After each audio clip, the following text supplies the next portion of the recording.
Hi hello, ಮತ್ತೊಮ್ಮೆ ನಮ್ಮ ಚಾನಲ್ಗೆ ಸ್ವಾಗತ. ಇವತ್ತಿನ ನಮ್ಮ ರೆಸಿಪಿ ಬಂದ್ಬಿಟ್ಟು ಮೀನ್ ಸಾರು.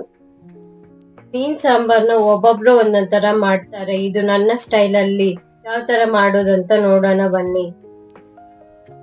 ನಾನಿಲ್ಲಿ 1 ಇಡಿ ಆಗುವಷ್ಟು ಹುಣಸಿನಕಾಯಿನ ತಗೊಂಡು ಅದು ಒಂದ್ ಬೌಲ್ ಅಲ್ಲಿ ಹಾಕಿ ನೆನ್ಸಿಟ್ಕೊಂತಾ ಇದೀನಿ.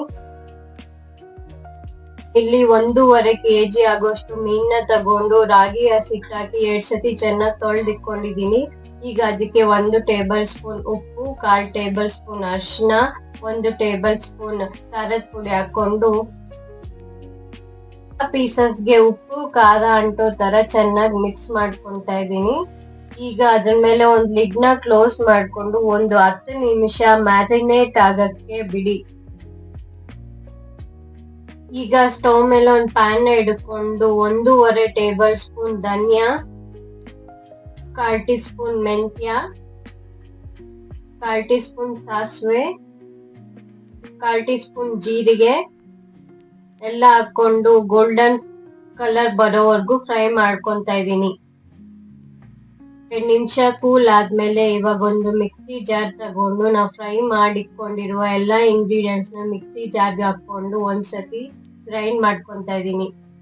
ಈಗ ಅದೇ ಮಿಕ್ಸಿ ಜಾರಿಗೆ 1 ಗಡ್ಡೆ ಬೆಳ್ಳುಳ್ಳಿ, 1 ಗಡ್ಡೆ ಈರುಳ್ಳಿ, 1 ಟೊಮೊಟೊನ ಕಟ್ ಮಾಡಿಕೊಂಡು ಒಂದ್ಸತಿ ಗ್ರೈಂಡ್ ಮಾಡ್ಕೊತಾ ಇದ್ದೀನಿ. ಈಗ ಅದಕ್ಕೆ ಬೇಕಾದಷ್ಟು ನೀರನ್ನ ಸೇರಿಸ್ಕೊಂಡು ಫೈನ್ ಪೇಸ್ಟ್ ಆಗೋವರೆಗೂ ಗ್ರೈಂಡ್ ಮಾಡ್ಕೊತಾ ಇದ್ದೀನಿ.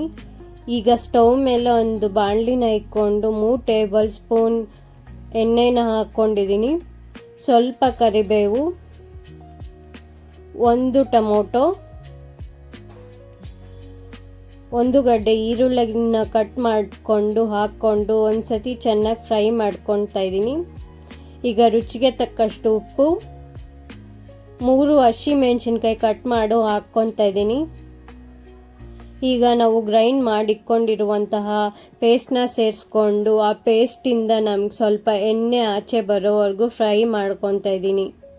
ಈಗ ಅದಕ್ಕೆ 1/4 ಟೀ ಸ್ಪೂನ್ ಅರಿಶಿನ, 1 table spoon Kashmiri chilli powder ಸೇರಿಸ್ಕೊಂಡು ಎಲ್ಲ ಒಂದ್ಸತಿ ಚೆನ್ನಾಗಿ ಮಿಕ್ಸ್ ಮಾಡ್ಕೊಳ್ಳಿ. ಈಗ ಅದಕ್ಕೆ ನೆನೆಸಿಟ್ಕೊಂಡಿರುವಂತಹ ಹುಣಸೆ ಹಣ್ಣಿನ ರಸ ಸೇರಿಸ್ಕೊಂಡು ಹಾಗೆ ಬೇಕಾದಷ್ಟು ನೀರನ್ನ ಸಹ ಸೇರಿಸ್ಕೊಂಡು ಆ ನೀರೆಲ್ಲ ಕುದಿಯೋವರೆಗೂ ಒಂದು ಲಿಡ್ನ ಕ್ಲೋಸ್ ಮಾಡಿಕೊಂಡು ಬಿಡಿ.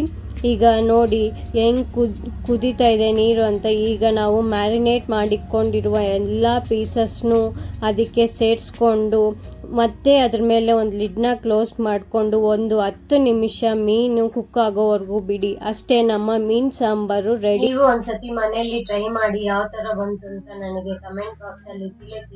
ಇಂಟ್ರೆಸ್ಟಿಂಗ್ ಮತ್ತು ಸಿಂಪಲ್ ರೆಸಿಪಿಗಾಗಿ ನಮ್ಮ ಚಾನೆಲ್ ನ ಸಬ್ಸ್ಕ್ರೈಬ್ ಮಾಡ್ಕೊಳ್ಳಿ. ಹಾಗೆ ಪಕ್ಕದಲ್ಲಿರುವ ಬೆಲ್ ಐಕಾನ್ ನ ಪ್ರೆಸ್ ಮಾಡಿ. ಮತ್ತೆ ಇನ್ನೊಂದು ವಿಡಿಯೋದಲ್ಲಿ ಸಿಗೋಣ. ಅಲ್ಲಿವರೆಗೂ ಬಾಯ್ ಬಾಯ್.